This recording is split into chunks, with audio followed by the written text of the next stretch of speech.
सबक के पेड़ों पर पंख फैला रही हो। एन जंगल में सारा समुदाय स्तब्ध था। हर दिल में उभरा था नया उत्साह। ठाकुर रामदीन ने अपने बेटे से कभी कहा नहीं कि बूढ़ा मत समझो। उसने बेटे को यादों की किताबें लिखने दी, अनुभव बांटने दी। रवि ने खुद को दौड़ने का ही नहीं, बैठने व सोचने का अधिकार भी दिया। चिंकारा ने प्रेम की नदियां बहाई, उधार चाहता नहीं। एन और तुम सुन रहे हो? तुम्हारे दादा दादी, मां बाप, बड़े भाई बहन, वो भी थकन के आदी हो गए हैं। कहने से पहले सुनो उनकी चुप्पी, समझो उनके अनुभव की आवाज। इन 3 राज को दिल में बसाओ। अनुभव को सम्मान, धैर्य और संतोष की साधना, और स्नेह स्वयं दो, उधार न मांगो। फिर देखना, बुढ़ापे में भी हर दिन रात की तरह मधुर उजास बिखरेगा। राध राधे।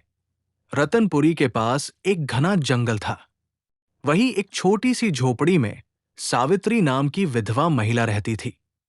उसके पति की मृत्यु हो चुकी थी और अब वो अकेली जीवन काट रही थी।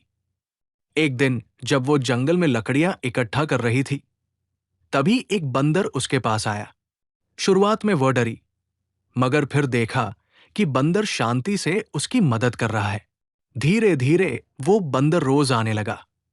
वो सावित्री के लिए फल लाता, साथ खेलता और उसे अकेलापन महसूस नहीं होने देता। सावित्री के जीवन में रंग लौट आया। वो बंदर को अब अपने परिवार का हिस्सा मानने लगी। समय बीतता गया और सावित्री को एहसास हुआ कि वो गर्भवती है। ये खबर गांव में फैल गई और पंचायत ने सवाल उठाए। सावित्री ने कहा, मेरे जीवन में कोई पुरुष नहीं आया, केवल एक बंदर है जो हर पल मेरे साथ रहा है। लोग हंस पड़े, मगर उसके आंसू और आंखों की सच्चाई कुछ और कह रही थी।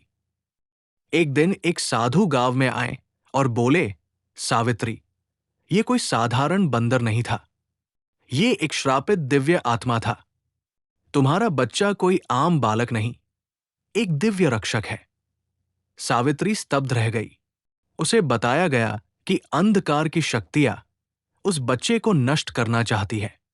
फिर एक रात, जब एक राक्षस कालकेतु सावित्री के बच्चे को मारने आया, तभी वही बंदर प्रकट हुआ। उसने कालकेतु से युद्ध किया, उसे हराया और सावित्री की रक्षा की।